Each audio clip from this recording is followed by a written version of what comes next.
Dans cette vidéo, nous allons voir comment créer une nouvelle page. Donc toujours à partir de notre tableau de bord. Nous allons dans Page, on va cliquer sur Ajouter. Donc, ici, c'est une présentation rapide de WordPress, c'est un petit pop-up qui apparaît, je l'éteins. On ne va pas se servir de cette interface-là. Cette interface, c'est l'interface par défaut de WordPress 5. Celle-là, elle ne nous intéresse pas, elle n'est pas assez performante pour ce qu'on a besoin de faire en tout cas. Donc on va cliquer sur Modifier avec Elementor. Et là, on a l'interface d'Elementor, celle qui va nous permettre de concevoir toutes nos pages avec des éléments ici qu'on va pouvoir cliquer et déposer dans notre page. Ça, c'est l'état de notre page à l'heure actuelle, avec le thème par défaut qui apparaît. Ça ne nous convient pas, nous on veut partir d'une page vierge. Donc on va aller dans les réglages. On va cliquer ici sur Réglages.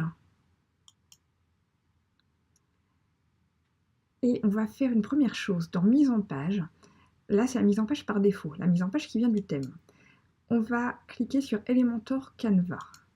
Donc en gros, c'est le modèle Elementor vierge. Et vous voyez que là, on part sur une feuille blanche. Ça, c'est ce qui nous intéresse. Ensuite, on va modifier le titre, on va l'appeler Accueil. Je voudrais que vous regardiez ici au niveau de l'état. On peut choisir si c'est un brouillon, si c'est en attente de relecture, si c'est privé, si c'est publié. Donc publié, c'est en ligne. Privé, c'est pour le mettre en accès qu'à certaines personnes. En attente de relecture, ça, c'est une page qui est déjà faite et qui va être relue. C'est une question d'organisation pour que ce soit plus simple quand on a de nombreuses pages à gérer. Et le brouillon, ça parle de lui-même. Donc nous, on va mettre en mode publié. Volontairement, je ne vous détaille pas tout, on verra ça au fur et à mesure. Là, je vous indique vraiment le principal et le plus important, ce que vous devez réaliser pour l'exercice. Ensuite, je clique ici sur Mettre à jour. Et là, je veux retourner à mon tableau de bord. Donc pour ça, je clique sur mon menu ici en haut à gauche.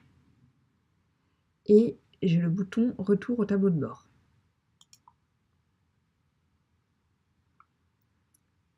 Je retourne dans mon onglet Pages, je clique sur toutes les pages. Et là, je vois toutes les pages que j'avais par défaut, plus celles que j'ai créées. Donc celles que j'ai créées, c'est bien Accueil avec Elementor ensuite. Les autres, c'est les pages par défaut qui étaient dans mon thème. Donc on va les supprimer pour ne pas confondre tout ça. Je les sélectionne. Et dans Action groupée, on va faire Placer dans la corbeille. Appliquer.